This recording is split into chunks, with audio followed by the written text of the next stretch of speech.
didn't earn the power. They derived it through the Word of God. It wasn't because they were holy people, except in the way they related to the faith that we'll be getting into this morning. Whatsoever is not of the faith is sin. Now, what is basically a stronghold? If I said to you, what is a stronghold? What is a stronghold? A stronghold is anything in my life that exalts itself against the knowledge of God. That's what a stronghold is. Anything in my life that exalts itself against the knowledge of God is a stronghold. In 2 Corinthians 10:4. But that's so if you can't have peace, you have a stronghold in your life. There's something in your life that exalting itself against the knowledge of God. In other words, you are going against God's knowledge about that area of your life. Okay?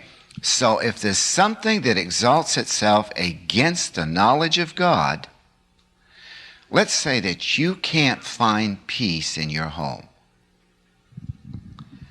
Well, you have a stronghold in your life. You say, but the other person is not a good believer. That has nothing to do with it. If you understand what we're going to teach in a few minutes, that has nothing to do with it. The very fact that we're in this wicked world proves that has nothing to do with it. If our happiness depended upon our environment, we'd all be miserable creatures. You see, you have a stronghold, and instead of dealing with your stronghold, you want them to change. Why do you want them to change? Why don't you want the rewards of heaven? Of course you want them to change, but I've got to say this. Why wouldn't you want the rewards for living with them while they haven't changed?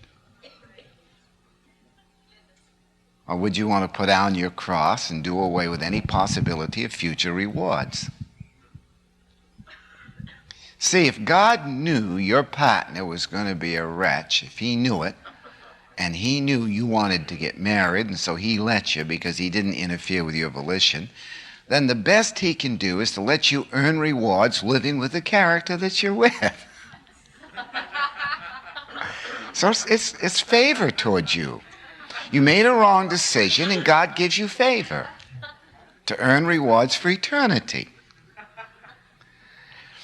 Now, here's the principle. How do you get rid of your stronghold? By realizing what it is. Define it as something that is going against something in the Word of God. And when you stop going against the Word of God, then great grace will come upon you. You see, God's purpose of giving the Word of God is to produce resurrection power, healing with great grace. And He wants to give you great grace. Now, a lot of people try to do right, and if they do right, they trust in what they've done and feel pretty good about it. And that's not grace at all. That's works again. They have ingrown personalities that grow within and develop the negatives in their unconscious mind, which promote a lifetime of reflections of self in the room of life. Let me illustrate what this means. God never, ever told Abraham to tithe.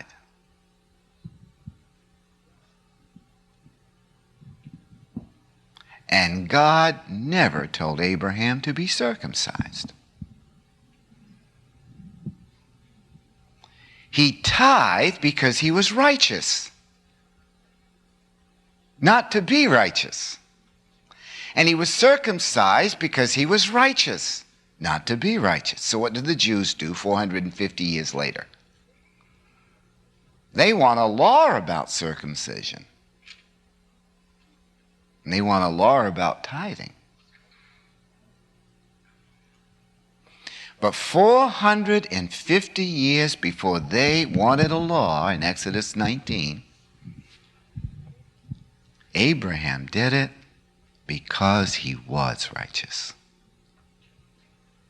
You can't show me a verse where